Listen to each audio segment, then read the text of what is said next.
Yo, what is up guys? Ethan here back in another video, and today I'm going to be giving you my game preview and prediction on the Big 12 and the Big 10 Conference Championships. If you haven't already, hit that like and subscribe button. I would really appreciate it.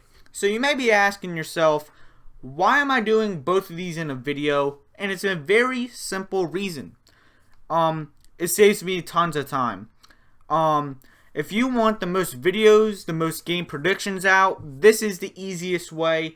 And to be honest, if I did it with a single game, I would only be able to do 3 this week.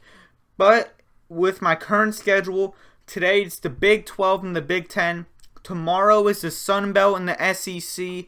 And then Wednesday or Thursday, I'm just going to do the ACC because I think that deserves its own video. So first off, we're going to start with the Big 10, as I think a lot of people know what I'm going to say with this one. We have number 4 Ohio State versus number 15 Northwestern. As of right now, as of this recording, I'm not sure of the official top 25 yet, so something to look out for with Ohio State's end. And their offense is really high powered. You have Justin Fields, arguably the second best quarterback in the college football, as he's been leading this Ohio State offense. You have a very versatile running game with Master Teague and Trey Sermon. And your wide receiver core is just amazing. You have Garrett Wilson, who's going to be a future superstar. Chris Olave, who I'm not sure if he's one of the best receivers in the country, but I do think he doesn't get as much appreciation as he deserves. That offensive line is one of the best in the country. And the problem with this team all season has been the defense. Now, in the past few weeks, they have definitely played better on that side of that ball. But I definitely think that the defense is actually going to be the main thing, because this offense for Northwestern is not very good. Peyton Ramsey is a really good quarterback, even though his stats say otherwise. You have tons of running backs. So you really don't have a number 1 running back, which could be an issue in a game like this, but that's something to look out for. And I'm not going to pronounce his name, but I'm just going to do his initials. RCB is by far their best playmaker on the in the receiving game, at least, as he has 344 yards and 4 touchdowns so far this season. And I think the key matchup in this one has got to be Ohio State's offense versus Northwestern's defense. Northwestern has one of the best defenses in college football. You have a great up-and-coming superstar in Brandon Joseph as a true freshman. He already has 5 interceptions this year, which is just ridiculous. And of course, you do have a very experienced linebacker in Patty Fisher, who does have an interception on the year and leads the team in tackles with 65. And I'm just going to keep it short. I think Ohio State's going to win this game. I think that offense for Northwestern is, even though I do like Peyton Ramsey a lot, I'm not sure if him single-handedly can go out and beat Ohio State. Now, I do think it's going to be a little bit closer than people think in this one. I do think the running games is definitely going to wind down the clock, and it may be a little bit more low scoring than you might anticipate. I have Ohio State 30-10. I have them winning by 20. The spread's 20.5 as of the last time I checked. So something to look out for. I have Ohio State 30-10. So yeah. Now let's go on to the bigger matchup that everybody's been anticipating, and maybe the best game this weekend besides Clemson Notre Dame. Oklahoma versus Iowa State. And the winner of this game has a real good chance, well, not a good chance, but does have a chance to make the college football playoff. We're going to start with Iowa State here.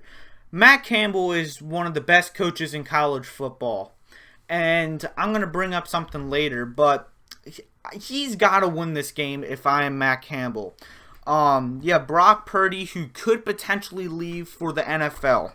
You have one of the best running backs in college football, Breece Hall, who is on the thumbnail, as he's been having an elite year, and you can argue the case that he's been the best running back in college football all this season. You do have a great wide receiver number one in Xavier Hutchinson, as it seems like it's an Iowa State regular to have that number one receiver be a big body. We saw that with Hakeem Butler, and even though Hutchinson is a little bit smaller than Butler, he is a very physical player and someone to look out for that Oklahoma defense. And of course, you have one of the best tight ends in the country in Charlie Collier. Even though he's had a disappointing year in my opinion, and personally I'm not high on him, he's someone you don't want to leave wide open, as he can definitely make the plays down the field. And that defense for Iowa State, I thought it was going to be one of the worst in the conference this year. But this defense that, I forget the defensive coordinator's name, I'm sorry, I'm blanking right now. But he's definitely surprised me on that side of the end. You have Mike Rose, the junior linebacker. He leads the team with 4 interceptions. Will McDonald, the defensive end, has 8.5 sacks with 2 forced fumbles. And Jaquan Bailey, who's basically been their number one edge rusher for the past few years, he has had 7 sacks. I'm pretty sure a few years ago he had 8 sacks and then 7 sacks. He did miss the majority of last year. I'm pretty sure he redshirted though, but I'm just blabbering at this point. Bailey's someone definitely to look out for. But that defensive line is going to have a pretty tough day against that great Oklahoma offensive line, led by Creed Humphrey, who's probably the best center in college football, if not one of the top centers.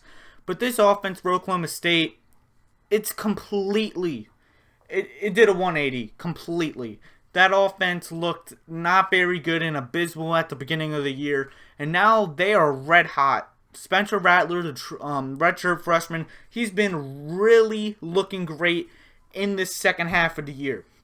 And you have a really good versatile run game, just like what I said about Northwestern. You have TJ Pledger, Rahamondre Stevenson. If you're watching this, I'm sorry I shanked your name. And Seth McGowan. And yes, their core is definitely way better than Northwestern's, but you really don't know who that number one guy is going to be. Stevenson's more like a inside the 5-yard line. I think you know what I'm trying to say. And this receiving core is just amazing. You have breakout true freshman Marvin Mims, who came out of nowhere, and he not only is he good in the receiving game, he's really good in the special teams game as well. Theo Wees is really good. Austin Stoger is a really good tight end as well. And even though I've been pretty disappointed on how he's played this year, Charleston Rambo is also a threat for that offense and someone Iowa State cannot basically leave wide open. And this defense for Oklahoma has been, I'm not going to say amazing, but the improvement has just been ridiculous. They were terrible defensively last year, and besides that game-winning interception versus Baylor last year, I can't remember a key moment from that defense, which is not good. This defense has been really good for Oklahoma this year. And Isaiah Thomas, the defensive tackle, he has 8 sacks leading the team. That secondary's just been really good. And Brock Purdy, he may struggle in this one. I'm just going to say it. Now, we're going to go into my prediction. And if you're asking me personally on how emotional Matt Campbell has been in these interviews, it's going to be one of two things. He's going to leave Iowa State to go to a bigger program like an Auburn who just fired Gus Malzahn, or he's going to go to the NFL and potentially coach a team like my Falcons, hopefully. But I think he's going to be leaving Iowa State this year. And I'm basically going to say exactly what I said in my last video, Nevada versus San Jose State. Iowa State has a lot more to lose than Oklahoma. If you look at this roster for Oklahoma, the majority of their stars are going to be returning and are young players. But if you look at this Iowa State team, they're not as talented. A few of their key players are either going to graduate or go to the NFL draft, most likely, and your head coach is most likely out as well. And since this is your first time in the Big 12 championship in your team's history, I think Iowa State has a lot more to lose in this situation. And I think it's a very similar to what we saw with Baylor, but I do think Baylor historically is a better program. So this is going to hurt more if Iowa State loses than if it was Baylor last year. And I'm going to take Iowa State in this one. Yes, I do think Oklahoma is the better team. I do think they match up well. But Iowa State, if you lose this game, I don't think you're going to be a top 10. This is going to be by far your best season we have seen in a long time and in the future going. This season is going to be marked in your history. But I just don't see you regaining the success this year, and you have to go prove it on the field. And I think that's exactly what Matt Campbell is going to make this Iowa State team do. I have Iowa State 45-42. This is going to be a neck-and-neck battle all the way through, and I can't really see, besides a year like 2020 where Iowa State upsets Oklahoma twice in a season, which is crazy. But I think Iowa State wins this one 45-42. And just like the Big 12 championship last year, this has potential to be one of the best games this season. So that is it for the Big 10 and Big 12 conference championship previews and predictions. Tomorrow, look out for the Sun Belt and the SEC. So guys, I hope you enjoyed this video. Like, share, subscribe, and like always, have a good day. Peace out.